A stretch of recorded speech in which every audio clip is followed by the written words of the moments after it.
Assalamualaikum warahmatullahi wabarakatuh. Semangat belajar bahasa Indonesia. Yuk kita mulai. Baik, pembelajaran kali ini tentang menentukan ide pokok di dalam teks. Sebuah teks terdiri dari beberapa paragraf.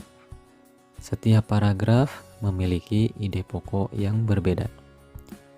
Jadi, pengertian ide pokok sendiri yaitu merupakan inti atau dasar permasalahan dalam suatu teks. Ide pokok dalam teks sering juga disebut pokok pikiran atau gagasan utama karena berisi gagasan dasar penulis.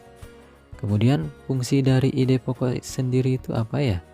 Nah, dengan mengetahui ide pokok yang terkandung dalam suatu teks, kamu akan lebih mudah mengetahui masalah utama yang disajikan di dalam teks tersebut. Kemudian cara menentukan ide pokok yaitu 1. Bacalah teks dengan seksama secara keseluruhan. Kemudian carilah kalimat utama dari teks tersebut. Ide pokok biasanya dijumpai pada kalimat utama. Nah, ciri-ciri dari ide pokok yaitu satu paragraf hanya memiliki satu ide pokok. Bisa terletak di depan, tengah, atau akhir paragraf. Kemudian memiliki beberapa kalimat penjelas atau kalimat pengembang. Menentukan ide pokok dalam kalimat utama.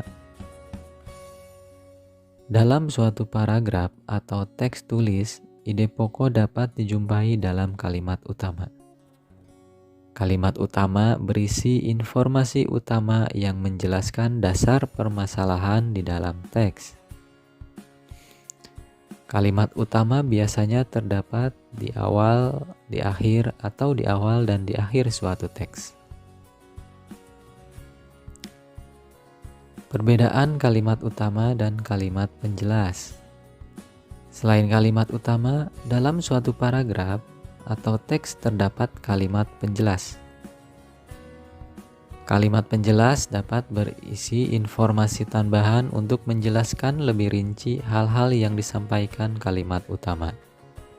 Dapat berisi informasi tambahan, alasan, atau sanggahan yang mendukung pernyataan pada kalimat utama, sehingga disebut juga kalimat pendukung.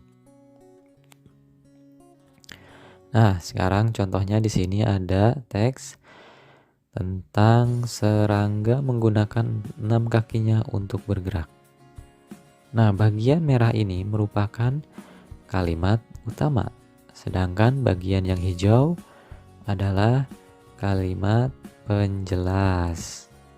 Dan kita ketahui juga, jika kalimat utama atau ide pokoknya terdapat di awal paragraf, itu merupakan atau disebut dengan paragraf deduktif, yaitu paragraf yang gagasan utamanya terletak di kalimat awal paragraf.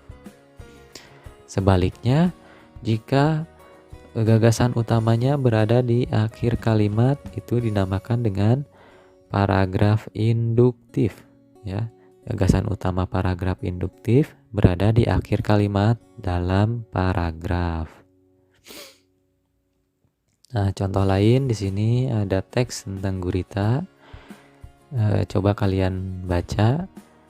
Bagian teks yang berwarna biru ini merupakan kalimat utama dan yang bagian hitamnya adalah kalimat penjelas. Nah, dari kalimat utama kita bisa menyusun atau menentukan ide pokoknya, yaitu seperti contoh di sini. Gurita merupakan hewan tidak bertulang belakang yang cerdik dan pintar. Ini didapat dari kalimat utama. Bagaimana cara menentukan ide pokok suatu teks? Nah, ini ya.